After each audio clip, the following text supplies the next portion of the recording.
Thank you.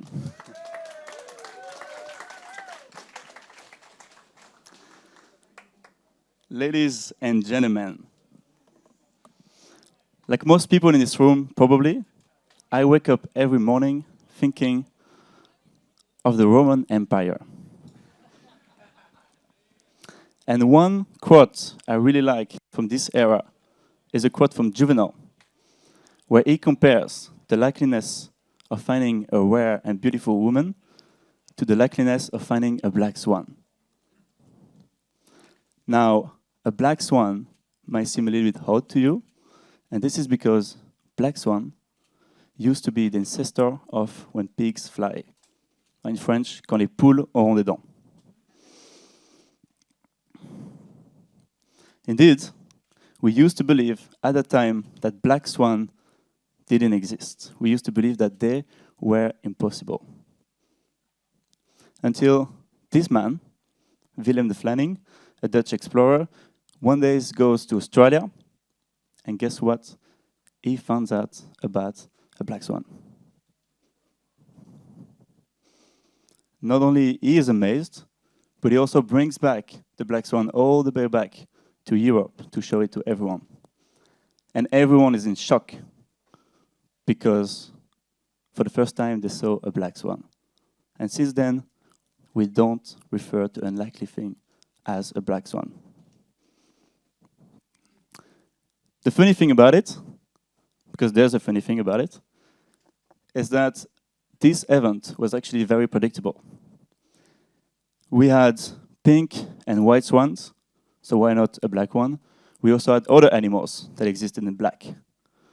And especially at that time, we were discovering new environments and spaces. Yet the idea of a black swan was impossible. And when the event reveals, we didn't refer to black swan as black swan anymore. And this is the very foundation of the black swan theory that was brought back by Nassim Taleb, and it has 3 components. The first one is predictable science that leads eventually to an unlikely or impossible event. When this reveals, consequences happens, and eventually these consequences, you can't see, but they turn into change. And this particular pattern, we can actually see it in a lot of common events that we all know about, namely, for example, COVID-19. COVID-19 was actually very predictable. We had previous disease that existed, such as Ebola in Africa, for example. We also know that we're in the middle of globalization. People travel in and out from countries every single minute and second of the day. And lastly, we also had wet markets in China. That makes it very easy for viruses to go from animals to human. And yet, the thought of a global pandemic was very unlikely in our heads, and it happened. And the consequences, we all know. But this also brought change, and especially in this room, we all know that the change was remote working. Since then, we figured out that working from home was actually possible. And we also figured out that a lot of people, especially in the US, resigned and quit their job. This was because they were forced to reflect on their quality of life. And for the first time, they quitted the job not only for financial reasons, but also for well-being reasons. Another event that we all know about is the 9/11 attacks. This actually was also very predictable. We had growing terrorism threat against the US. We also had, especially at that time, very little airport and flight security. And lastly, we had previous bombings and attacks in New York in the years before. Yet the idea of someone actually taking a plane and crashing it into a building was impossible. The consequences, we all know about. But it also brought change, fortunately, which is increased flight security. And this is the reason why probably when you fly today, you spend as much time in the airport than you spend in the flight itself.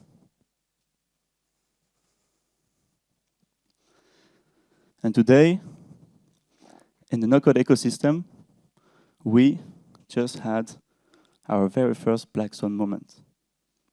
I see some faces lighting up as I show the logo. But for those who have no idea what this is, this will make sense in a few minutes. Good morning, I'm Victor from Flusk. And together at Flusk, we are changing the way we go about cybersecurity in the no-code tools. So let me make an autopsy of this very first black swan.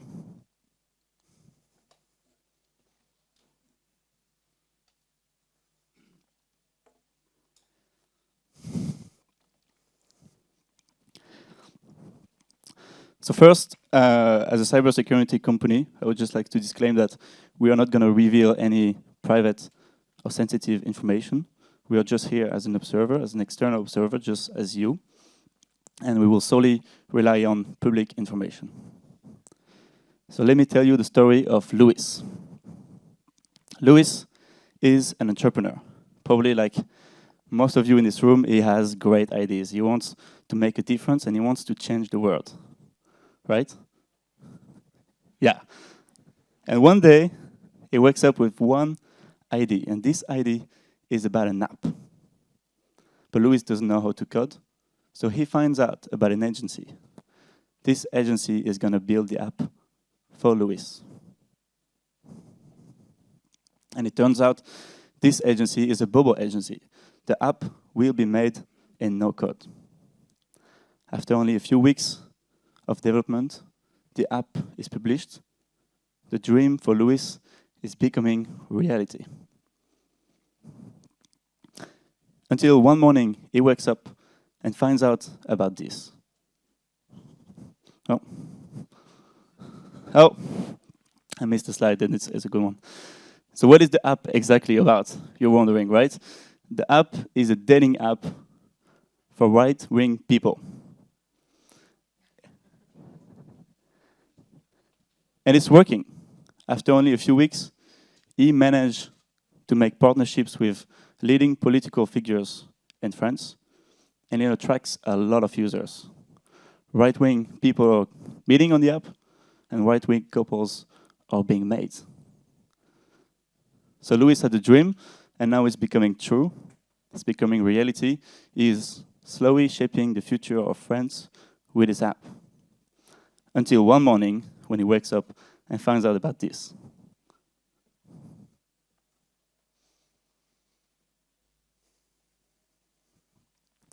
This is a tweet from Mathis Hamel, where he says, "Hey, Dwadoker," the name of the app, "maybe it would be nice to take a look at cybersecurity. Because right now, the entire database is leaking. Sexual orientation, marital status, email addresses, everything is out there." And not only he published it, but he also attached a screenshot of the data leak and some public members' profiles. Unfortunately for Louis, the tweet is not going in the right direction. At the time I'm speaking now, it has reached 5 million views. If you're wondering what 5 million views is, it's 10% of France. It's half of Belgian people that have seen the tweet. And obviously, with the tweet making so much noise, it attracts also the media. After only a few days, mainstream media in France start to relay the information and publish articles about the event.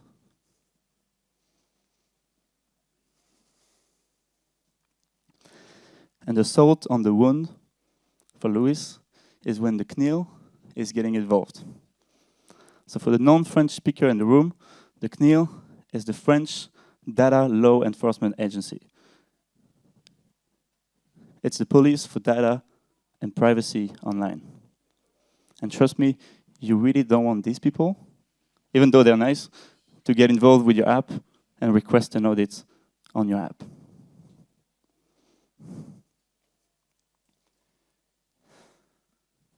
The consequences are immediate for Luis, because only after a few hours, tons of fake members and profiles are joining the app. They start to harass the actual members, people that were actually using the app, which eventually decide to exit the app because they're concerned for their privacy and also for their security. Because it turned out that in the data leak, their personal and private home address, postal address, was also leaking for some members.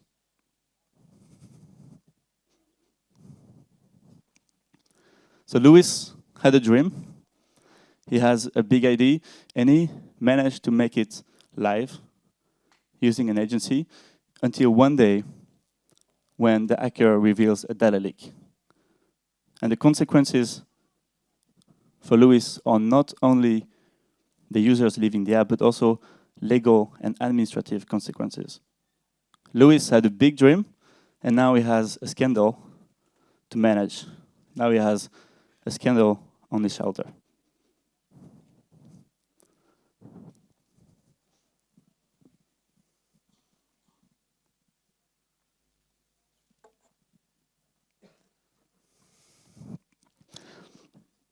I know this is heavy, I know this is a lot, but what does it mean now?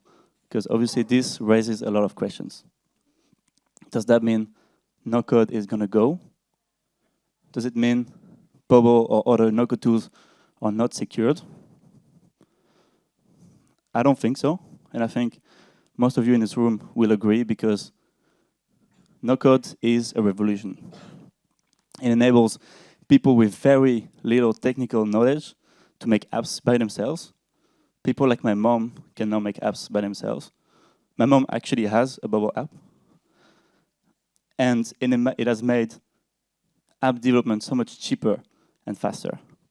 So it is changing the way we go about app development. But I think if we want to move forward in the right direction, we have to admit that in this room, in the no-code ecosystem, we have a problem.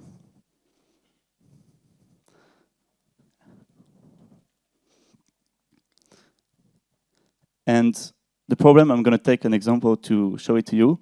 For example, on Bubble, if you want to make a secure app, you have to think about a lot of stuff, actually.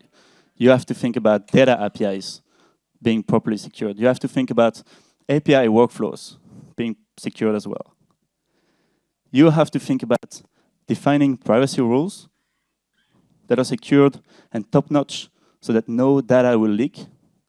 And you also have to think about potentially people that are going to parse the JSON file of your app to find sensitive stuff like a bearer token, then find access to third-party software, and make actions you don't want them to make. And I think this is far too complex. This is far too complex, especially because Bubble and no-code tools are designed to be simple, and yet security is nearly impossible.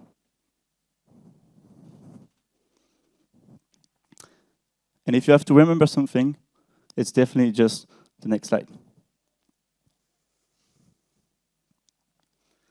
And this is what I call the seat belt problem. Because Dwadeker wasn't wearing a seatbelt. And I think we can all agree that if you've never seen a car accident or a car crash, most of us wouldn't be wearing a seatbelt either, right? And this is also the problem we have in no-code tools, because people just don't know about security.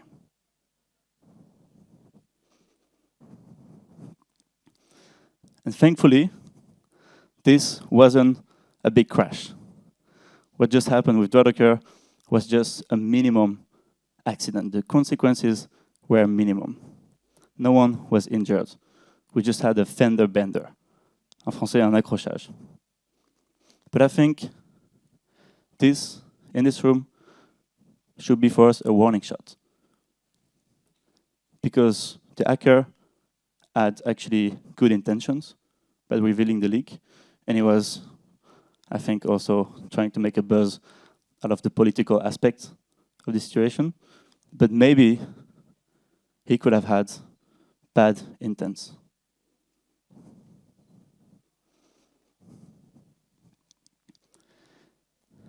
In other words, the hacker wasn't wearing a seatbelt, and this made us wonder at Flusk, how many of us are actually wearing a seatbelt? Because we know, and we knew that most of the bubble apps weren't really secured, and indeed we also made apps that weren't really secured, but we couldn't tell people just out of assumptions. We needed facts and we needed evidences.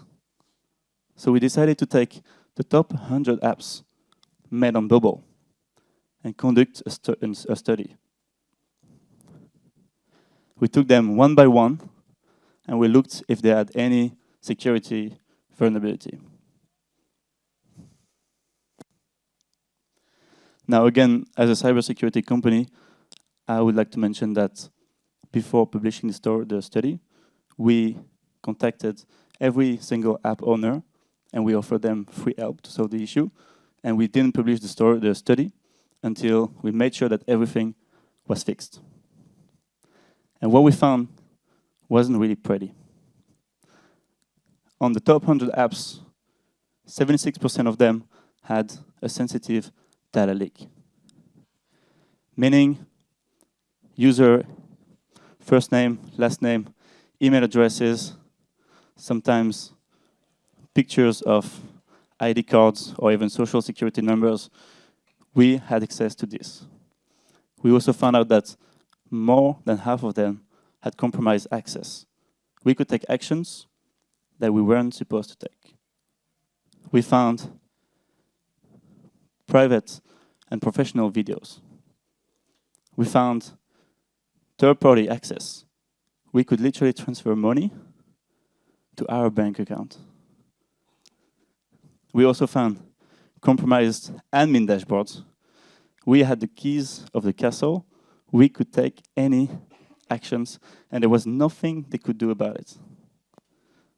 In total, it's almost 89% of the apps that we studied that had at least one critical security vulnerability. In other words, 89% of us weren't wearing a seatbelt. And this is our problem. Because no-code is rising.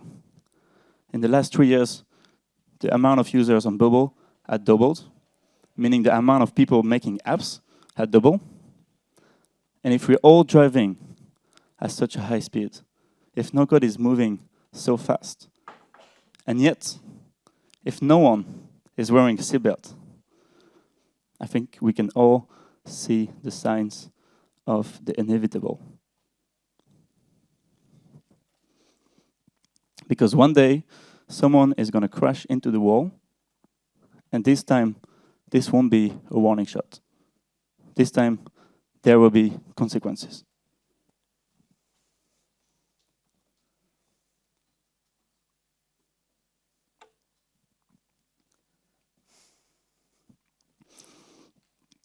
And this is why we, at Flusk, have decided to build FluskVault. FluskVault is the #1 security tool for Bubble apps on the market. And I don't know if you remember all these complicated things you needed to know in order to make your app secured. Well, you don't really need to anymore, because FluskVault does it for you. Every single one of them. Excuse me, I have a question. Yeah? Really, every one of them? Yes, every single one of them. We managed to automate in a tool more than 20 security checkpoints. And it's all automated, meaning it's the only way really to put human mistake completely out of the way. And we are proud to be the winners of the Bubble Awards of this year. during which we won the Bubble Trailer Blazer Prize for pushing the limits of no-code and Bubble. And we are even more proud to be trusted by hundreds of entrepreneurs and companies, including companies from the Fortune 500. Because we think, and we believe at Flusk, that we should make security as simple as making a no-code or a Bubble app. And I think we all agree in this room that no-code just need a little bit more trust. If you're an agency, for example, it might be hard sometimes to sell a project. It might be hard for someone to base their entire business model on a no-code tool.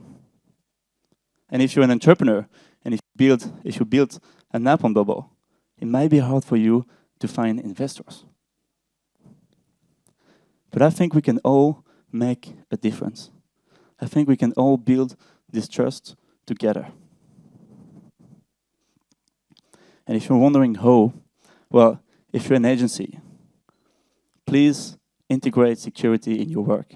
And please train your developers. We're about to release a top-notch, really cool course about security with Gigi Englert that I really recommend. And if you are this no-code developer, then please tell your clients about security. Please tell them about the seatbelt, because they won't know otherwise. And if you are a content creator, if you're an educational agency or company, well, first of all, thank you. Because if we're all here in this room, it's partly because of you. Thanks to you, I should say. We all learned Bubble and no-code thanks to your courses and your videos. But I think we should make security as primary as design.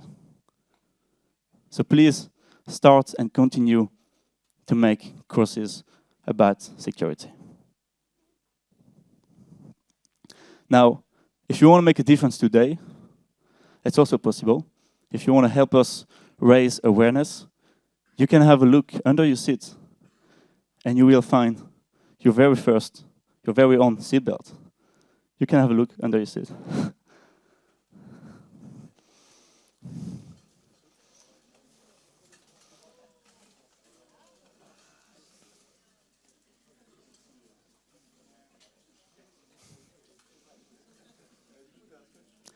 Now, consider this a free and safe ride, because at the end of the day, we will be picking someone that is still wearing his seat belt, and not only we will reimburse the ticket, the entry ticket for the NoCodeSummit, but also you will receive an invitation for dinner with Wesley and I in our favorite restaurant in Paris. Thank you for joining me this morning. Wesley and I will be at the Flusk booth the entire day. We are very friendly and we love making friends, so please come and have a chat. We also will have apples and hopefully alcohol-free wine that you can eat now at 10 a.m. Drink at 10 a.m. And if you liked what you heard this morning, then I suggest that you join Wesley tomorrow for an exclusive demo of our new monitoring tool for Bubble apps. And believe me, this is going to be a little revolution you don't want to miss. Thank you.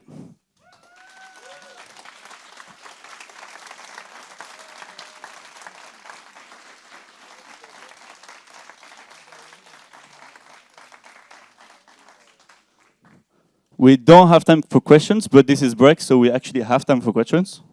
So if there are some questions, I'm just going to take a 5-second break, but you can raise your hand and we will bring you a mic.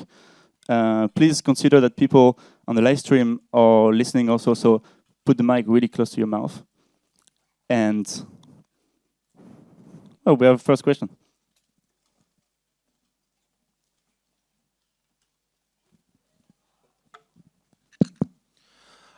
Thank you for the presentation. So my question is, are you guys growing into other low-code platforms other than Bubble, since there are a lot of tools nowadays that are growing in terms of app builders? up until now, we've never seen anything like Flusk for apps such like Webflow or Glide or any other tools. Right, thanks for the question. Well, the thing is, there actually are other tools that do it for other no-code tools. I'm thinking of NCScale, for example, which is a really great tool. But we, for now, decided to keep Bubble as the primary tool that we're going to manage and monitor. And this is because we believe that if we want to make a tool about security, it really has to be top-notch. And we can't leave any mistake in the way. So if we start to make security for Bubble and then Webflow and then Xano and then everything, I don't think we can be as precise as what we do with Bubble. So for now, we're going to stay with Bubble, but it might change in the future. Any other question?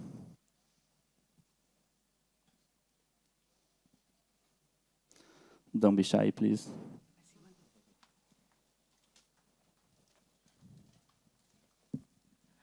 Hi, thank you again. What is the next goal, the next step for Flusk? You had the prize for Bubble, you have the tool now. How do you see the future? Just with upgrades, or are you planning new thing? And if so, can you tell us? Yeah, sure, I will. So we're constantly monitoring for new security vulnerabilities with Bubble, so we can keep the tool really up to date. That's really the main goal for us. We are releasing next month a new part of the tool, actually. That's what Wesley is going to show you tomorrow. We're also going to focus on monitoring, because now making security, especially on Bubble apps, was complex, but also keeping track of your app is another problem, meaning if an error happens, if someone is trying to pay something on your app and there's an error, you might never know about it. So we managed to make a tool that will take screenshots of all the errors, and you can have them in a dashboard so you can fix everything. And that's, for us, the next step, really. Thank you. I see that everyone is eager to go for the break. We have a question here. Hello. I'm just curious if you had to quantify in terms of like mistakes people make, how much of these mistakes can be remedied just by privacy laws? Would you say it's like an 80-20, that if you have good privacy rules, that's already 80%? Or what percentage can be solved just by having very good privacy rules? That's a good question, and I don't think I can give you a precise number, but privacy rules is really the key for data, meaning if your privacy rules are properly defined, there will be almost no risk for data leaks, that's for sure. But there are also other threats and other issues. For example, if you don't secure your page properly, then someone might gain access to your admin page, or they might take actions that you don't want them to take. So they're actually, I think, data privacy, the privacy rules is just one among 20 other things that you can mess up in your app. But realistically, it's also the hardest to just get to know and really design properly. So, yeah. Thank you. We also have a question here, I think.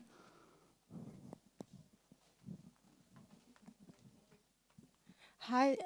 So my question is about how can an app built in Bubble can be monitored or audited by Flusk? Is it? Are you collaborating directly with Bubble, or are you contacting, for example, all the applications that are built with Bubble to make sure that they are fully secured? So if I understand well, you're asking if we collaborate with Bubble? Or all the apps built in Bubble. So if am I an application that is built with Bubble, am I asked to contact you to do the audit, or I just rely on Bubble to have all the tools or set up all their parameters to be secured? So just to understand your scope of work, actually. Right. So you can actually make an app by yourself and just solely rely on Bubble. But if your technical knowledge about Bubble is, let's say, beginner or intermediate, I would recommend that you maybe use a tool like us or like NCScale to make sure that there's no like privacy or data or anything about security issues. But you don't have to, and we are not working with Bubble. We're just a third-party software. We're working now with a partnership with Bubble, but it's just a draft at the moment. Okay, thank you. Thanks. We have 2 more questions in the back and 5 more minutes, so we have enough time for all the questions.